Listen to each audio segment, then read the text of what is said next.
난청이 생기는 경우들도 패턴이 있어요. 심한 난청인 경우에는 그런 인지기능 장애 같은 게 생기는 확률이 5배까지 높아질 수가 있거든요. 그런 경우에는 정상으로 나왔어도 정상이 아닐 수도 있어요. 그래서 귀 문제가 생긴 경우에는 꼭 이비인후과에 오셔가지고 진료를 받으시는 걸 권장합니다.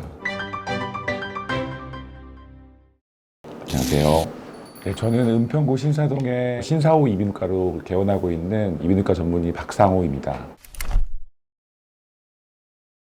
예, 그럴 수가 있습니다. 돌발성 난청은 몸이 많이 안 좋은 상태에서 생기는 경우가 더 많은 것 같아요. 내가 요즘에 최근에 술을 너무 많이 먹고 잠도 많이 며칠 동안 못 자고 뭐 이런 얘기를 하시는 분들은 굉장히 많으시거든요. 이제 이비인후과가 아닌 경우에서는 건강검진을 할 때 받는 그런 청력검사들은 여러 가지 주파수를 하는 게 아니고 몇 가지 주파수만 하기 때문에 그런 경우에는 정상으로 나왔어도 정상이 아닐 수도 있어요. 그래서 귀 문제가 생긴 경우에는 꼭 이비인후과에 오셔가지고 진료를 받으시는 걸 권장합니다.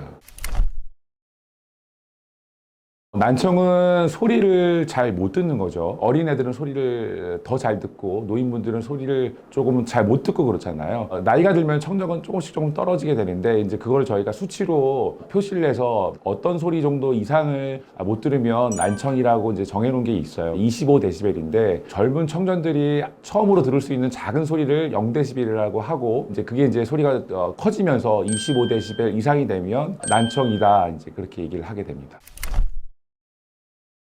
예, 그 난청도 되게 여러 가지 종류가 있어요. 돌발성 난청이라고 하면은 갑자기 생기는 난청이겠죠. 그리고 돌발성 난청은 어떤 기준 이상으로 청력이 떨어져야 되고 몇 가지 주파수가 동시에 떨어져야 되고 이런 기준이 있고요. 그러게 이제 돌발성 난청이고 더 나이가 들면은 여러 가지 주파수가 다 골고루 떨어지게 되고 이렇게 되고 합니다. 그래서 청력 검사 결과 같은 것들을 보면서 난청이 생긴 기간이라든가 이런 것들을 고려하면서 진단이 좀 달라질 수가 있는 겁니다.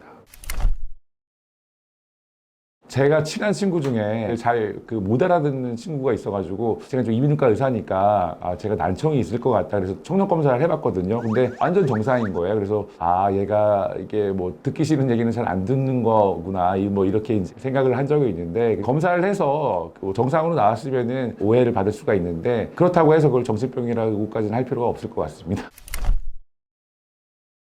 이어폰을 오래 껴서 생기는 난청이 이제 소음성 난청이에요. 근데 소음성 난청은 소리를 아주 크게 들어야 되거든요. 우리가 이제 길거리라든가 버스, 지하철 이런 데서 이제 이어폰을 쓰고 듣게 되면 90dB에 가까운 큰 소리들이 들어갑니다. 그래서 그런 소리들이 어떤 시간 기준 이상으로 계속 지속이 되면 소음성 난청이 생길 수가 있어요. 근데 아까 말씀하신 조용하게 듣는 경우에는 그렇지는 않아요. 집에서 조용한 데서 듣는 거는 상관이 없을 수 있지만 시끄러운 장소에서 듣는 것들은 거의 소음에 가까운 큰 소리가 들어가기 때문에 그건 난청의 원인이 될 수가 있습니다.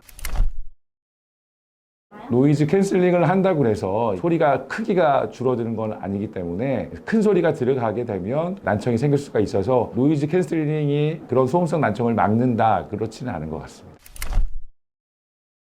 귀에 안에 깊숙이 들어가는 것들은 더 이제 음압이 강하게 들어가서 더 이제 큰 소리가 들어갈 수 있는 거고 덮는 헤드셋으로 하는 경우에는 조금 더 약한 소리가 들어갈 수 있다긴 하지만 그 차이가 크지는 않고요. 외부에서 듣는 경우에는 모두 다 소음성 난청을 일으킬 수 있다고 생각하시면 될 겁니다.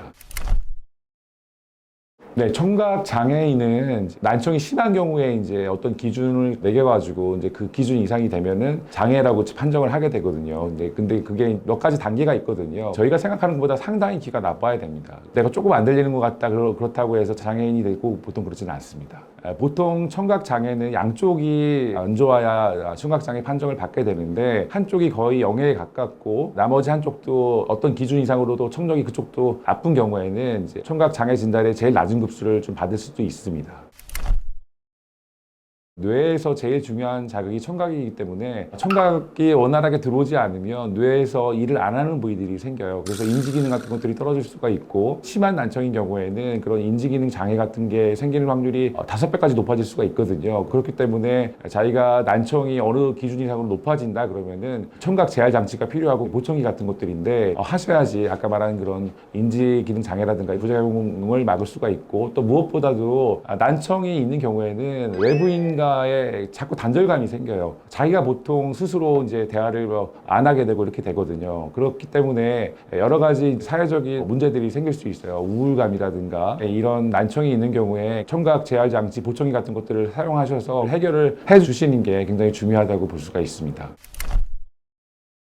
난청이 있다고 이제 증상이 오시는 분들은 귀 안에 웨이도라든가 이런 고막 이런 거 상태를 보게 됩니다. 그래서 웨이도에 귀지 같은 게 꽉 차 있는 경우들도 있거든요. 그런 것들만 제거해도 들리는 게 좀 좋아지는 경우들도 있고요. 어렸을 때 중이염 같은 것들을 많이 알아서 고막이라든가 중이라든가 이런 데 상태가 안 좋아서 청력이 또 좀 떨어져 있는 경우들도 있고 그렇거든요. 그래서 일단 확인하고 청력 검사 같은 것들을 해서 어떤 기준 이상으로 청력이 떨어져 있거나 이 난청이 생기는 경우들도 패턴이 있어요. 그래서 신경 기능만 떨어져서 생기는 감각신경성 난청이라든가 아까 말씀드린 중이염이라든가 소리를 전달하는 뼈에 문제가 생겨서 이제 생기는 전음성 난청이라든가 이런 것들이 있는데 청력 검사를 하면서 알아낼 수가 있는 거죠.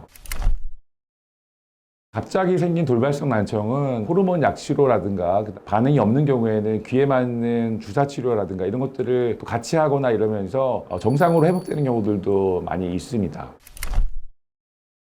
청력이 너무너무 심하게 떨어진 경우, 그 다음에 어지럼증 같은 그 동반 증상들이 있는 경우, 아까 말씀드린 호르몬 약치료라든가 귀에 맞는 주사 치료를 보통 한 4번 정도 해보고 또 안 낫는 경우에는 또 추가로 4번 더 해보고 이러는데 이런 단계별로 치료하다가 마지막 단계에서 청력이 거의 다 회복돼서 정상으로 되고 그러신 분들도 있거든요. 그런 경우에는 환자도 그렇고 치료하는 의료진들도 굉장히 만족감을 얻게 됩니다. 그런 환자들은 기억에 많이 남습니다. 그리고 굉장히 감사하게 생각하고 저와 굉장히 끈끈한 뭔가 끈이 생긴 것 같은 그런 기분을 서로 같이 느끼게 됩니다. 귀가 안 들린다고 생각하시는 분들도 있으신데 그것보다 먼저 이제 귀가 먹먹하다 아니면 귀에서 소리가 나는 것 같다, 귀가 답답하다 이런 증상으로 먼저 오시는 분들이 많아요. 그래서 검사를 해보면 저주파수 쪽에 생기는 난청인 경우에는 귀가 안 들린다고 생각하시는 분들보다는 먹먹하다, 소리가 나는 것 같다 뭐 이렇게 얘기하시고 오시는 경우들도 흔한 것 같습니다. 돌발성 난청이 이제 안 들리게 되는 병인데 청각 과민 현상이 같이 생기는 수가 있어요. 그러니까 청각 과민이라는 거는 어떤 특정한 소리는 더 시끄럽게 들리고 그럴 수 있다는 거죠. 그래서 돌발성 난청인 환자들이 내가 이전에는 안 그랬는데 싱크대에 물 내리는 소리라든가 이런 것들은 오히려 더 크게 들려서 불편하다, 이런 청각 과민 증상이 생기는 경우들도 있습니다. 귀가 갑자기 안 들리는 경우에는 굉장히 당황스러워 하시면서 병원으로 오시는 환자분들이 많습니다. 혼자 고민하지 마시고 빨리 의료진을 찾아서 도움을 요청하셔서 잘 치료가 될 수 있기를 바라겠습니다. 지금까지 신사후 이비인후과 박상호 원장이었습니다. 감사합니다.